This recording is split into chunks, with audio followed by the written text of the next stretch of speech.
सभी दोस्तों का बहुत बहुत स्वागत है। दोस्तों, आज के वीडियो में आपको दो महत्वपूर्ण ज्ञान मिलेगा। पहला ज्ञान है भगवान महात्मा बुद्ध का उपदेश और दूसरा है स्वास्थ्य से संबंधित बहुत ही महत्वपूर्ण जानकारी, जैसा आपने थंबनेल पे देखा है। तो दोस्तों, चलिए पहले भगवान महात्मा बुद्ध के उपदेश को सुनते हैं एक कहानी के माध्यम से।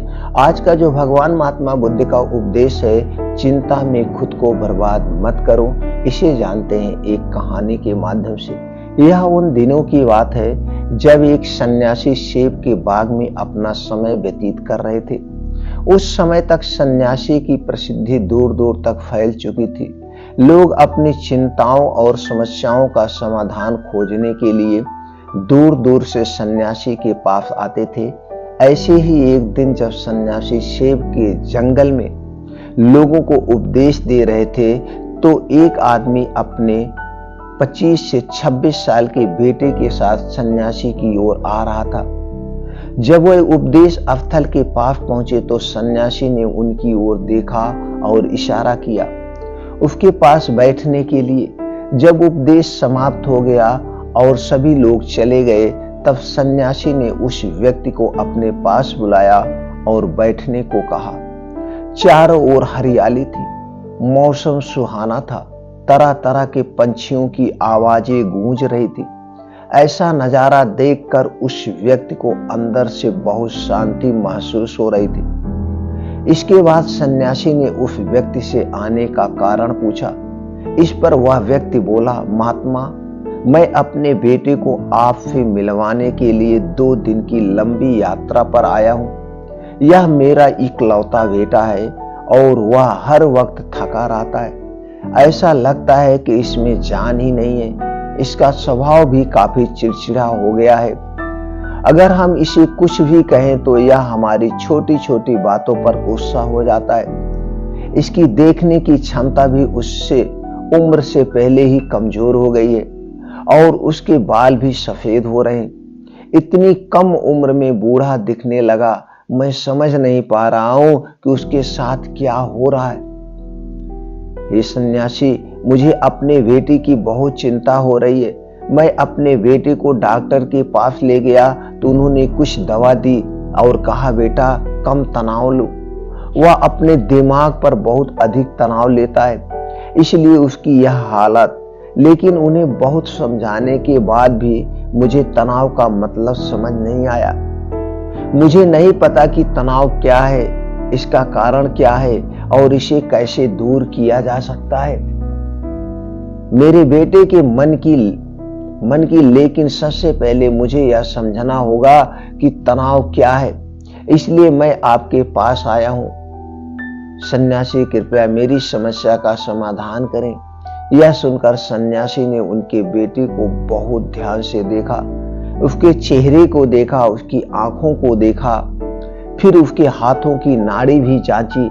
इस सब अनुष्ठान करने के बाद सन्यासी ने उस व्यक्ति से कहा कि तनाव कोई भी नहीं लेना चाहिए, लेकिन फिर भी यह तनाव व्यक्ति के दिमाग को दीमक की तरह जकड़ लेता है और व्यक्ति को पता भी नहीं चलता कि वह तनाव में है। लेकिन अगर व्यक्ति तनाव के कारणों को अच्छे से समझ ले और तनाव के बारे में एक पैमाना बना ले जिससे उसे पता चल सके कि वह कितना तनावग्रस्त है, तो वह इस समस्या का समाधान भी ढूंढ सकता है।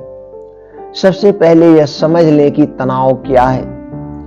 जब भी कोई व्यक्ति काम कर रहा हो लेकिन उसका मन कल्पनाओं में भटक रहा हो, इसीलिए उसके शरीर और दिमाग के बीच एक दूरी बन जाती है। यह दूरी जितनी अधिक होती है, व्यक्ति उतनी ही देर तक बेहोशी की स्थिति में रहता है और शरीर और मन के बीच के इस तनाव को ही तनाव कहा जाता है। आखिर पसंदीदा खेल खेलने के बाद इंसान ऊर्जा और खुशी से क्यों भर जाता है, जबकि वह अपने शरीर को थका चुका होता है। लेकिन समझने वाली बात यह है कि खेलते समय दिमाग और शरीर पूरी तरह से एक साथ खेल में केंद्रित होता है, जिससे शरीर और मन के बीच दूरी नहीं रहती और तनाव नहीं आता है और मन में कोई भी तनाव हो तो दूर हो जाता है। लेकिन इसके विपरीत जब हम कुछ ऐसा करते हैं जो हमें पसंद नहीं है, तो हमारा शरीर वह काम तो कर रहा है, लेकिन हमारा मन कहीं दूर कल्पनाओं में भटक रहा है, जिससे शरीर और दिमाग के बीच दूरी पैदा हो जाती है और तनाव पैदा हो जाता है। इसलिए ऐसा करना चाहिए कि एक समय में केवल एक ही काम करना चाहिए और अपने शरीर और दिमाग की सारी शक्ति उसी एक काम में लगानी चाहिए, ताकि व्यक्ति के अंदर तनाव पैदा ना हो। सबसे प्रमुख कारणों में से पहला है अति महत्वाकांक्षी होना। महत्वाकांक्षी होना अच्छी बात है, लेकिन क्या आपने कभी गौर किया कि उस आदमी का एक लक्ष्य कभी पूरा नहीं होता? उसका एक लक्ष्य पूरा नहीं होता कि वह दूसरे की ओर भागने लगता है। अगर दूसरा पूरा हो जाता तो फिर वो तीसरे को, और इस प्रकार वह गोल गोल घूमता रहता है अपने जीवन में अपने लक्ष्य को प्राप्त करने के लिए। इसीलिए जो व्यक्ति अधिक महत्वाकांक्षी होता है, जो बड़े लक्ष्य निर्धारित करता है, वह कभी भी वर्तमान में नहीं रह सकता। उसका दिमाग हमेशा भविष्य की योजनाओं बनाने में व्यस्त रहता है। उसका शरीर वर्तमान में रहता है, लेकिन उसका दिमाग भविष्य में रहता है, जिससे इंसान के शरीर के बीच दूरियां पैदा हो जाती हैं और वह तनावपूर्ण जीवन जीने लगता है। सन्यासी के मुख से यह बात सुनकर लड़के ने सन्यासी से कहा कि इसका मतलब कि हमें लक्ष्य नहीं बनाना चाहिए, क्योंकि लक्ष्य निर्धारित नहीं करना भी महत्वाकांक्षा है। इसी बहाने सन्यासी ने कहा कि जीवन में लक्ष्य रखना कोई गलत बात नहीं है, लेकिन समस्या तब उत्पन्न होती है जब हम अपना सारा ध्यान उस लक्ष्य को प्राप्त करने के परिणाम पर केंद्रित कर देते हैं। व्यक्ति को वर्तमान में जीना चाहिए, एक लक्ष्य निर्धारित करें और उस लक्ष्य को प्राप्त करने के लिए कड़ी मेहनत करते रहें। लेकिन साथ ही आपको यह भी ज्ञान होना चाहिए कि आप अभी भी वर्तमान में जी रहे हैं और वर्तमान सत्य है। सन्यासी ने आगे कहा कि ईर्ष्या तनाव का एक और बड़ा कारण है। जब कोई व्यक्ति ईर्ष्या से भर जाता है तो उसका मन अंदर ही अंदर सड़ने लगता है। ईर्ष्या एक आंतरिक घाव है, यानी मन का घाव। इंसान के शरीर का घाव तो ठीक हो सकता है, लेकिन मन का घाव कभी नहीं भर सकता है। इसलिए कभी भी दूसरों की उन्नति और खुशी से ईर्ष्या नहीं करनी चाहिए, क्योंकि ईर्ष्या तनाव का कारण बनती है। इसके बाद सन्यासी ने तनाव का अगला कारण बताया और कहा कि अरुचिकर काम भी मन में तनाव पैदा करता है। जो काम हमें करना पसंद नहीं है, उस काम में हमारा मन नहीं लग पाता है, नहीं लग पाएगा और ना लग पाता है। हमारा शरीर वहीं बैठ जाएगा, लेकिन हमारा मन कल्पना की उड़ान भरता है, जिससे शरीर और मन के बीच दूरी पैदा हो जाती है और व्यक्ति तनावग्रस्त हो जाता है। इसीलिए व्यक्ति को हमेशा अपनी रुचि के अनुसार ही कार्य करना चाहिए। यदि व्यक्ति ने यह तय कर लिया कि उसे कौन सा काम करना है और वह उसी काम को अपने जीवन का लक्ष्य बना लेता है, तब वह काम उसके लिए काम नहीं बल्कि खेल बन जाता है। लेकिन दोस्तों, अपने जुनून को फॉलो करो, यह कहना कितना आसान है। अपना सच्चा जुनून ढूंढना कितना मुश्किल है, क्योंकि आजकल ज्यादातर युवा सेलिब्रिटी और सोशल मीडिया से प्रभावित हैं। वे किसी भी काम को अपना जुनून मानते हैं और फिर कुछ दिनों तक कोशिश करने के बाद उसे बीच में ही छोड़ देते हैं, क्योंकि यह उनका जुनून नहीं था, और इस तरह से वह अपना कीमती समय और ऊर्जा बर्बाद करते हैं। तनाव का चौथा कारण है दूसरों से अपेक्षा करना। सन्यासी ने उस व्यक्ति की ओर इशारा करते हुए कहा, एक पिता के रूप में तुम्हें अपने बेटे से बहुत सारी उम्मीदें होंगी कि आपका बेटा बहुत सफल इंसान बने, आपका नाम रोशन करे और जैसा जीवन चाहे वैसा जीवन जिए, आपकी हर बात माने। लेकिन क्या आज तक किसी की भी उम्मीद पूरी हुई है? जब भी कोई व्यक्ति दूसरे से कुछ अपेक्षा करने लगता है तो वह अनजाने में तनाव पैदा करना शुरू कर देता है। खुद के लिए जरा सोचिए, अगर आपका बेटा आपके मुताबिक काम नहीं कर रहा है और वह वैसा नहीं बन रहा है, जैसा आप उसे बनाना चाहते हैं तो निश्चित तौर पर तनाव आपके दिमाग पर हावी हो जाएगा। आप तनावपूर्ण जीवन जीने लगेंगे और इस तनाव में आप इस तरह व्यवहार और बातचीत करेंगे कि आपके अपने बेटे के साथ संबंध बंद से बदतर हो चले जाएंगे। इसीलिए व्यक्ति को दूसरों से अपनी क्षमता से कम उम्मीद रखनी चाहिए। और अगर आप पूरी तरह से तनाव मुक्त रहना चाहते हैं तो दूसरों से उम्मीद करना बंद कर दें। इसके बाद सन्यासी ने कहा कि शारीरिक कष्ट भी मनुष्य के तनाव का एक कारण है। जब कोई व्यक्ति किसी शारीरिक दर्द से गुजर रहा होता है तो उसका पूरा ध्यान उस दर्द पर होता है और वह सारा दिन बस अपने दर्द के बारे में ही सोचता रहता है, जिससे उसका मन दुखद विचारों से भर जाता है और ऐसे में व्यक्ति तनावग्रस्त बने रहता है। यह सब सुनकर वह व्यक्ति बोला कि हे सन्यासी, शारीरिक कष्ट किसी भी व्यक्ति को हो सकता है, तो क्या वह व्यक्ति जीवन भर तनाव में रहेगा? इसका उत्तर देते हुए सन्यासी ने कहा कि मनुष्य को यह समझना चाहिए कि हमारा जीवन दुख का आधार है। जैसे जैसे हमारा जीवन चलता है बीमारियां आती हैं और फिर अंत में मृत्यु आती है। इसलिए बीमारियां मानव जीवन का अभिन्न अंग है, इससे कोई नहीं बच सकता है। यह बस किसी के जीवन में समय से पहले आता है और किसी के बाद में आता है, लेकिन सबके पास आता है।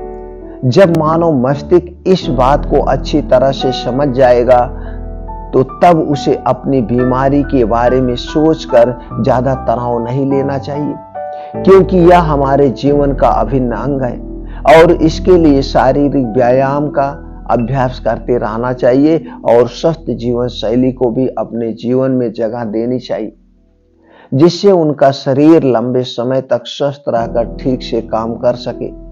तनाव का अगला कारण है अपनी योजनाओं को समझने के लिए समय ना देना।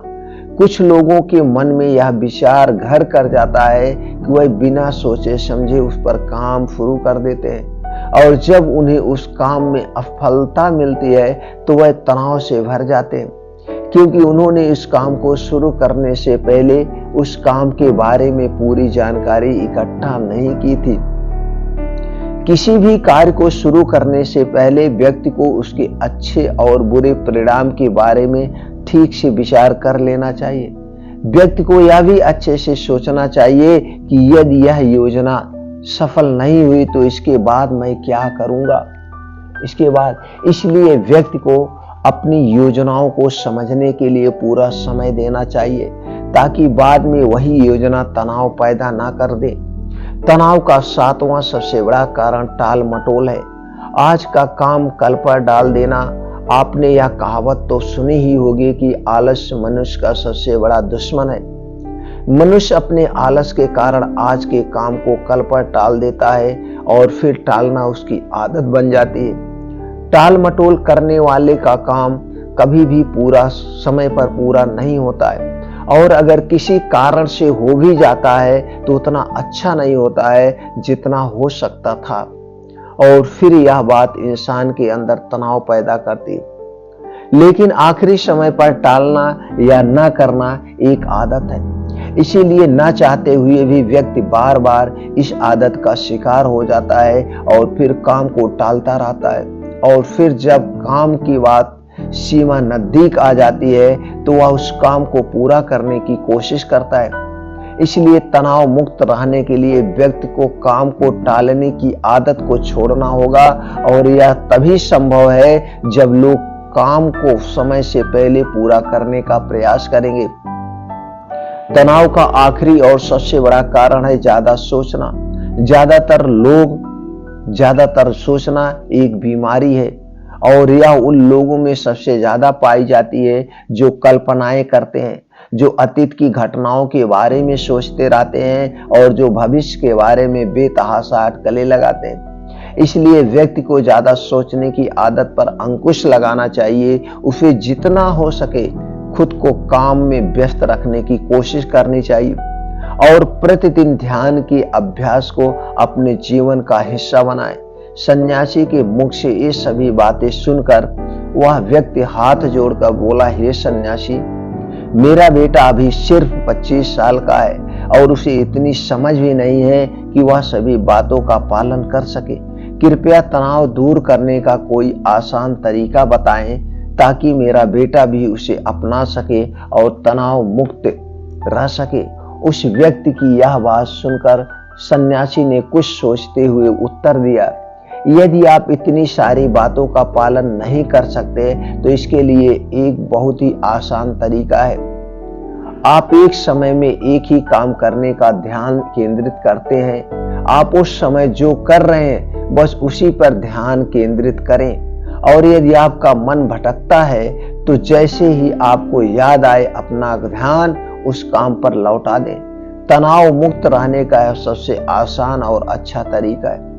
जब आप खाएं तो केवल खाएं, उसके स्वाद का आनंद लें, उसे महसूस करें। जब आप चलें तो अपना ध्यान केवल चलने पर केंद्रित करें। इससे आपका दिमाग और शरीर दोनों एक ही जगह पर केंद्रित रहेंगे, दोनों के बीच कोई दूरी नहीं रहेगी, जो तनाव का मुख्य कारण है। दोस्तों, आज की युवा पीढ़ी एक ही समय में 2 या 3 काम करने की आदी हो गई, जैसे फोन पर बात करते हुए गाड़ी चलाना, खाना खाते समय टीवी देखना या फोन का इस्तेमाल करना। और फिर उनकी शिकायत रहती है कि मैं तनाव में रहता हूँ, मेरा मन बेचैन रहता है, मैं चिड़चिड़ा हो गया हूँ। जब कोई व्यक्ति एक समय में 3 काम करता है तो यह स्वाभाविक है तनाव उत्पन्न होना, क्योंकि दिमाग एक समय में एक ही काम पूरे ध्यान से कर सकता है, कभी भी एक ही समय में 2 चीजों पर पूरा ध्यान केंद्रित नहीं कर पाता। इसीलिए जहां तक हो सके एक समय में एक ही काम को पूरा करने की कोशिश करें। दोस्तों, मुझे उम्मीद है कि आपको इस वीडियो से बहुत कुछ सीखने को मिला होगा। प्लीज हमें कमेंट सेक्शन में जरूर बताएं। चलिए मित्रों, अब हम जानते हैं स्वास्थ्य से संबंधित आज की जो जानकारी है। जैसे आप लोगों ने थंबनेल पे देखा है 3 ताकतवर चीजें रोज खाएं। जी हाँ दोस्तों, कुछ ऐसी चीजें हमारे किचन में है, हमारे घर में है, जिसे हम जानते ही नहीं इतना ही ताकतवर है। अगर इसे हम सही तरीके से, सही मात्रा में, सही समय पर प्रयोग करते हैं तो दोस्तों हमें बहुत सारी बीमारियों से बचाया जा सकता है। आखिर हम बीमार क्यों होते हैं, इसे जानने के लिए बस छोटा सा 2 सिंपल तरीका है। दोस्तों, हमें ये जानना है कि मेरा शरीर का निर्माण कैसे हुआ। दोस्तों, हमारा शरीर 5 तत्वों से बना है, पृथ्वी, जल, अग्नि और आकाश से। ये 5 तत्व से, और इन्हीं 5 तत्वों से पृथ्वी का भी निर्माण हुआ है। कभी भी हमारे शरीर में किसी भी पोषक तत्व की कमी हो जाएगी तो उससे संबंधित बीमारी होती है। तो सिंपल सा तरीका है, हमें अपने जो डाइट को उसे मेंटेन करना है। हमें डेली रूटीन में ऐसे पोषक तत्वों की पूर्ति करना है, ऐसे पोषक तत्वों को खाना है, ऐसी हमारी डाइट होनी चाहिए जिसमें सभी तरह के न्यूट्रिएंट्स हो, प्रोटीन्स हो, विटामिन हो, सभी गुणों से संपन्न हो। तो ये जो शरीर हमारा कमजोर हो जाता है, कमजोरी की वजह से जो बीमारियां होती वो बीमारियां नहीं होगी। ऐसा डाइट हमें चुनाव करना चाहिए। और दूसरी तरफ जो बीमारी का कारण है वो है दोस्तों, हमारे शरीर में 3 दोष पाए जाते हैं, वात दोष, पित्त दोष और कफ दोष। जब आपके शरीर का वात, पित्त, कफ बढ़ जाता है तभी शरीर में कोई विकार उत्पन्न होता, अन्यथा विकार उत्पन्न नहीं होता है। ये 3 दोष कौन से हैं, इसकी पूरी डिटेल इस चैनल पर बहुत सारी वीडियो पड़ी है। वात दोष क्या है, पित्त दोष क्या है, कफ दोष क्या है, आप दोस्तों जानकारी ले लीजिए। आप हमेशा स्वस्थ व निरोग रहेंगे। और अगला जो कारण है हमारी लाइफ स्टाइल। हमें अपने खाने का समय निश्चित करना पड़ेगा, सोने का समय निश्चित करना पड़ेगा, जागने का समय निश्चित करना पड़ेगा। और दोस्तों, डेली रूटीन में 2 घंटा आपको अपने शरीर के लिए निकालना होगा। और ये 2 अमूल्य घंटा कौन सा है, सुबह 5 बजे से 7 बजे। ये 5 बजे से 7 बजे अपने जिंदगी में लिख के ले लीजिए। ये 5 से 7 2 घंटे का समय मैं किसी के साथ शेयर नहीं करूंगा। ये 2 घंटे का समय मैं अपने ऊपर दूंगा, अपने शरीर के ऊपर दूंगा। इसमें मैं योगा, प्राणायाम, मेडिटेशन करूंगा। दोस्तों लिखित ले लीजिए, कभी कोई बीमारी नहीं होगी। ये हमारा शरीर है, हम चाहें तो इसे स्वस्थ रखें, हम चाहें तो इसे बीमार कर दें। और दोस्तों तो कभी भी हमें चिंता नहीं करनी चाहिए। तो दोस्तों आपको जो आज हम 3 ऐसी ताकतवर चीजें बताने वाले हैं, इसमें सभी प्रकार के प्रोटीन्स, विटामिन्स, मल्टीविटामिन सब कुछ पाए जाते हैं। बस आप इसे सही तरीके से प्रयोग करिए, आपके शरीर में किसी भी पोषक तत्व की कमी नहीं होगी। और जब आपके शरीर में पोषक तत्व की कमी नहीं होगी तो आपका शरीर हमेशा ताकतवर, हष्ट पुष्ट बना रहेगा। और जब शरीर ताकतवर, हष्ट पुष्ट बना रहेगा तो दोस्तों बुढ़ापा और बीमारी आने का नाम नहीं लेगा। जब हमारा शरीर किसी गंभीर बीमारी में चला जाता है, गंभीर बीमारी से गुजरता है, तभी तो हम बूढ़े देखने में लगते हैं। हम सब कुछ मेंटेन करके रखे तो बूढ़े नहीं लेंगे। एक एक्टर को ले लीजिए, वो देखिए दोस्तों अपने काम के प्रति कितना सचेत रहता है। उसे पता है हमें कभी बेटे का रोल करना पड़ेगा, हमें कभी बाप का रोल करना पड़ेगा, हमें कभी भाई का रोल करना पड़ेगा। तो उसी तरह से वो अपने डाइट को मेंटेन करता है, योगा डेली मेंटेन, तो मेंटेन से वो मेंटेन बना रहता है। और हम आप देख के सिर्फ यही सोचते हैं कि यार कैसे रहता होगा। उससे पूछो वो कितने स्ट्रिक्टली ढंग से कड़ाई के साथ अपने रूल का पालन करता है। तो दोस्तों आपको भी स्वस्थ व निरोग रखना है तो अपने डाइट को मेंटेन करिए। तो 3 चीजें जो आपको हम बताने वाले, तीनों एकदम नाम मात्र की हैं। इससे ज्यादा पैसा आप एक चाय पीने में खर्च कर देते हैं और चाय पीने से आपको कुछ नहीं मिलता है। तो दोस्तों पहली चीज है आपके जो खेत में पाई जाती है और सबसे अच्छी चीज है, ये 6 महीने आपके खेत में रहते, इसे जरूर लीजिए। अगर वैसे इसे लेना चाहते तो हमेशा 12 महीने आपको बाहर मिल जाएगा। लेकिन हमें प्रकृति में जिस समय जो उत्पन्न होता है तभी खाना चाहिए, उसी हिसाब से ही हमारा शरीर डाइजेस्ट कर पाता है। क्योंकि हमारा ये जो पाचन तंत्र है हमारे दिनचर्या पे, हमारे ऋतुचर्या पे, हमारे प्रकृति के नियमों पर ही चलता है। तो हमें जो कुछ खाना है वो सीजन वाइज खाना है। जिस सीजन में जो उगता है उसी सीजन में हमें उसे खाना चाहिए। उसी हिसाब से हमारा वो पाचन तंत्र काम करता है। मिलने तो आज के समय में आपको 12 महीने सब चीजें मिलेगी और सब सीजन वाइज नहीं खाते हैं। जो सीजन में नहीं मिलता लोग उसी को ज्यादा पसंद करते हैं। इसीलिए दोस्तों ये हमारा सही ढंग से पाचन तंत्र काम नहीं करता है। तो दोस्तों पहली चीज है गाजर। गाजर दोस्तों सर्व गुण संपन्न है। दूसरी चीज है गन्ने का रस। तो दोस्तों चलिए पहले जानते हैं, और तीसरी सबसे अमूल्य चीज है उसे अभी बाद बताते हैं। तो दोस्तों चलिए पहले जानते हैं गन्ने के रस में क्या क्या पाया जाता है और हमें कब इसे कैसे लेना चाहिए। दोस्तों गन्ने में पाया जाता है calcium, potassium, magnesium, iron, phosphorus, antioxidant, carbohydrate, vitamin C, vitamin E, vitamin K व अन्य टाइप के छोटे मोटे और प्रोटीन विटामिन पाए जाते हैं। अब दोस्तों अगर हम इसके फायदे की बात करें, इस शरीर को तुरंत ऊर्जा मिलती है, इससे लीवर को मजबूत बनाता है, पाचन तंत्र को निरोग बनाता है, कैंसर रोग से बचाता है, किडनी के फंक्शन को मजबूत बनाता है, पीलिया रोग से बचाता है, खून की कमी को दूर करता है, शरीर की हड्डियों और मांसपेशियों को मजबूत बनाता है, दांतों की सुरक्षा करता है, शरीर की रोग प्रतिरोधक क्षमता बढ़ाता है, गले से जुड़ी हुई समस्या को दूर करने में सहायक है, घाव भरने में सहायक है, यूरिन से जुड़ी हुई समस्या से राहत दिलाता है, नाखून की सुंदरता बढ़ाता है, मुहाफों से छुटकारा दिलाता है, चेहरे की चमक बढ़ाता है और बुढ़ापे के लक्षण को कम करता है। इतने सारे फायदे हैं इस गन्ने के रस के, छोटे मोटे तो बहुत सारे फायदे हैं। अब दोस्तों गन्ने का रस हमें कब लेना चाहिए, कब पीना चाहिए। दोस्तों गन्ने का रस, ऐसे रस पीने से ज्यादा फायदा इसे गन्ना चूसना चाहिए। 1 गन्ना 2 गन्ना जो भी आप चूस सकते हैं इसे चूसिए। चूसने से क्या होता है, जब इसे आप चूसते हैं एक तो आपके दांत, चौभड़, मसूड़े मजबूत होते हैं। ऊपर से दोस्तों जब ऐसे मुंह में चूसते हैं तो लार जब सलाइवा निकलती है आपके रस के साथ पेट में जाती है, पेट को डिटॉक्स कर देती है। यही सलाइवा एक प्रकार की एंजाइम है जो खाने को पचाती है। तो दोस्तों ज्यादा मात्रा में चूसने के साथ जाएगा। अब आप दोस्तों देखते होंगे गन्ना कब चूसना चाहिए, सबसे इंपॉर्टेंट बात है। हमने पहले कहा ये हमारा पाचन तंत्र हमारे दिनचर्या ऋतुचर्या पे काम करता है, प्रकृति के नियमों पर काम करता है। तो दोस्तों गन्ना जो उगता है, उगने तो उग जाता है यही दिवाली के बाद। दिवाली के बाद एक पूजा होती है जिसे हम एकादशी कहते हैं। एकादशी एकादशी पूजा में दोस्तों पूरे भारत में इसी गन्ने को चढ़ाया जाता है। जिस दिन गन्ना चढ़ा दिया जाता है उसके बाद से हमारे घर में गन्ना चूसना शुरू हो जाता है, तब चूसना चाहिए। यानी कि नवंबर, दिसंबर, जनवरी, फरवरी, ये 4 महीने आपको गन्ना का रस लेना चाहिए, गन्ना चूसना चाहिए। अब फरवरी के बाद आप देखते हैं गन्ना खत्म हो जाता है, फिर गन्ना बोया जाता है फरवरी मार्च अप्रैल में, फिर गन्ना बोया जाता है, फिर 5-6 महीने बाद गन्ना खेत में उत्पादन हो। तो सिर्फ 4 महीने आप खा लीजिए, इसके बाद मत खाइएगा।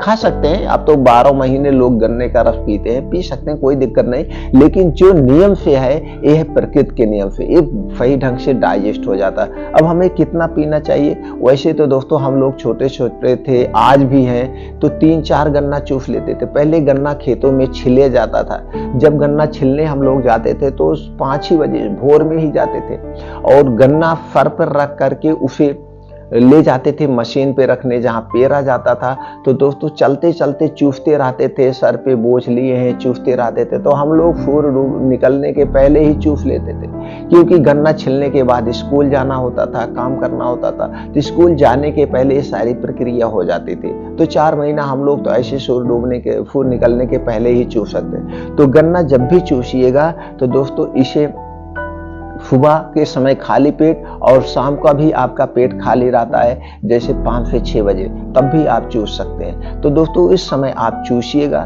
नहीं तो आप रस पी लीजिएगा अगर चूस नहीं पा रहे हैं तो। जैसे भी ये 2 समय, बस इतना ध्यान रखना, गन्ना का रस पीने या चूसने के 1 घंटे पहले कुछ नहीं खाना पीना, 2 घंटे बाद तक कुछ भी मत खाना पीना। सही ढंग से इसका आपको फायदा मिलेगा।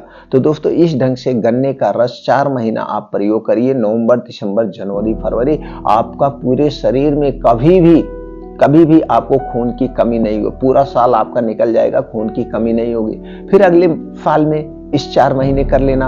और दोस्तों गन्ने का रस जिस दिन आप चूसेंगे, आपको देखें बाथरूम को खुल के होती है, जान लीजिए यूटीआई, यूरिनरी ट्रैक इन्फेक्शन भी आपका सही हो जाएगा, नाखून एकदम चमकने लगते हैं, चेहरा गुलाब की तरह खिल जाता है। इतना सारा फायदे हैं गन्ने के रस में। तो दोस्तों गन्ने का रस जरूर प्रयोग करिए। दूसरी जो सबसे शक्तिशाली चीज है वो गाजर लोग कहते हैं दोस्तों, गाजर की तरह आपका चेहरा खिल गया है, गुलाब की तरह हो गया आपका चेहरा। गाजर हाई प्रोटीन का खजाना है। तो दोस्तों चलिए जानते हैं गाजर में क्या क्या पाया जाता है। Vitamin A, vitamin B, vitamin C, vitamin K, dietary fibre, beta carotene, calorie, carbohydrate, potassium, calcium, iron, antioxidant जैसे छोटे मोटे और प्रोटीन विटामिन पाए जाते हैं। अब दोस्तों हम इसके फायदे की बात करें तो आंखों की रोशनी को तेज करता है, आंखों से संबंधित बीमारी से बचाता है, हृदय को स्वस्थ रखता है, मुंह को स्वस्थ रखता है, कैंसर रोग से बचाता है, पाचन शक्ति को बेहतर बनाता है, रक्तचाप को नियंत्रण में रखता है। गाजर में एंटी एजिंग गुण भी पाए जाते हैं, हड्डियों और मांसपेशियों को मजबूत बनाता है, इम्यूनिटी सिस्टम को बेहतर बनाता है, वजन को कम करने व बढ़ने से भी सहायक है, मधुमेह को नियंत्रित करता है, गर्भावस्था में लाभदायक है, शरीर की अंदरूनी सफाई करता है, शरीर की कमजोरी दूर करता है व मजबूत बनाता है, त्वचा की चमक बढ़ाता है, सनबर्न से बचाता है, बालों को काला व घना बनाता है, बालों को सफेद होने या झड़ने से भी रोकता है। इसी तरह से बहुत सारे इसके फायदे हैं। अब दोस्तों हमें ये जानना है गाजर कब और कितनी मात्रा में लेना है। दोस्तों आप जानते हैं एक गाजर अभी से दिसंबर जनवरी में बोई जाती है और ये दोस्तों मार्च अप्रैल मई जून ये 4 महीना गाजर आपको मिलती है। अब 4 महीना उधर आपने रस पी लिया, अब ये 4 महीना गाजर खाना शुरू कर दीजिए। तो गाजर का जूस भी पी सकते हैं, गाजर ऐसे चबा चबा के खाएंगे तो चबा चबा के खाएंगे तो ज्यादा फायदा रहेगा। एक दिन में कितना खाना चाहिए? 50 ग्राम से 100 ग्राम, या आप अपने शरीर की कार्य क्षमता के हिसाब से 200 ग्राम भी खा सकते हैं, 250 ग्राम भी खा सकते हैं, लेकिन बहुत ज्यादा अधिक मात्रा में नहीं लेना चाहिए। इसमें फाइबर प्रोटीन अधिक मात्रा में पाया जाता है तो डाइजेस्ट करने में प्रॉब्लम होगी। तो गाजर कब खाना चाहिए? शाम को 5 से 6 बजे खाइए। जब भी खाइएगा बस इतना ध्यान देना है, गाजर खाने के 1 घंटे पहले और 2 घंटे बाद तक कुछ भी खाना पीना नहीं है। दिन भर में चाहे जब एक खा सकते हैं, सूर्योदय के बाद और सूर्यास्त के पहले। चाहे जब इसे आप खा सकते हैं। तो दोस्तों 100 ग्राम से 150 ग्राम गाजर रोज खाइए 4 महीने, पूरा साल आपका निरोगी जीवन बीत जाएगा, शरीर में बहुत सारी बीमारियों से बचाएगा, बीमारियां होने ही नहीं देगा। और अगली चीज है जो सबसे सर्वगुण संपन्न है दोस्तों, वो है आंवला। आंवला दोस्तों एक अमृत फल है, अमृत फल है। आंवला को तो आप दोस्तों जरूर अपने जीवन में शामिल करिए। आंवला में क्या क्या पाया जाता है? Vitamin C, calcium, antioxidant, iron, fibre, potassium, flavonoid, magnesium, carbohydrate व छोटे मोटे और प्रोटीन्स, विटामिन पाए जाते हैं। दोस्तों अगर हम इसके फायदे की बात करें, डायबिटीज की समस्या से राहत दिलाता है, दिल को स्वस्थ रखता है, पाचन शक्ति को मजबूत बनाता है, वजन को घटाने व बढ़ाने में सहायक है, संक्रमण जैसी बीमारियों से बचाता है, हड्डियों और मांसपेशियों को मजबूत बनाता है, आंखों को स्वस्थ व निरोगी बनाता है, टेंशन से छुटकारा दिलाता है, महिलाओं में पीरियड की समस्या से राहत दिलाता है, बांझपन की समस्या में उपयोगी है, त्वचा की सुंदरता बढ़ाता है, कैंसर रोग से बचाता है, कोलेस्ट्रॉल को बढ़ने से रोकता है, सर्दी, खांसी, वायरल बुखार से बचाता है, बालों को काला व घना बनाता है, बालों को टूटने व पकने से भी रोकता है, शरीर की रोग प्रतिरोधक क्षमता बढ़ाता है, या छोटे मोटे बहुत सारे फायदे हैं। अब इतने फायदे, अब इसे कैसे प्रयोग करना है? अगर प्रयोग करने की बात करें दोस्तों, जुलाई अगस्त में नया आंवला आना शुरू हो जाता है, जुलाई अगस्त में। अब दोस्तों अगर अगस्त में आपको आंवला नया मिल रहा है तो अगस्त, सितंबर, अक्टूबर, नवंबर, दिसंबर, फिर नवंबर दिसंबर तक आपको 6-7 महीना आंवला मिलता है। अब ये 6-7 महीना फिर इसका प्रयोग करिए, 6-7 महीना आंवला। अब देखिए आपने 4 महीना उधर खाया, नवंबर, दिसंबर, जनवरी तक, फरवरी तक।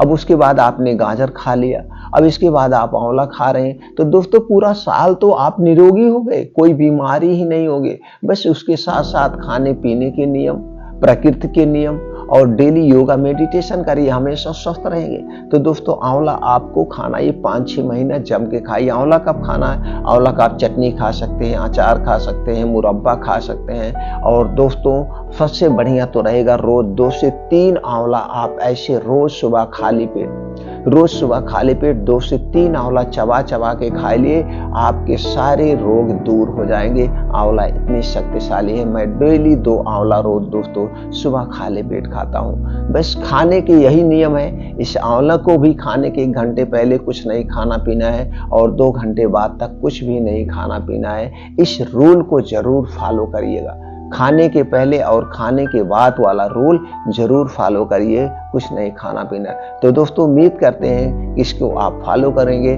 और ये जानकारी आपको अच्छी लगी होगी, तो अपने यार दोस्तों के साथ जरूर शेयर करिएगा।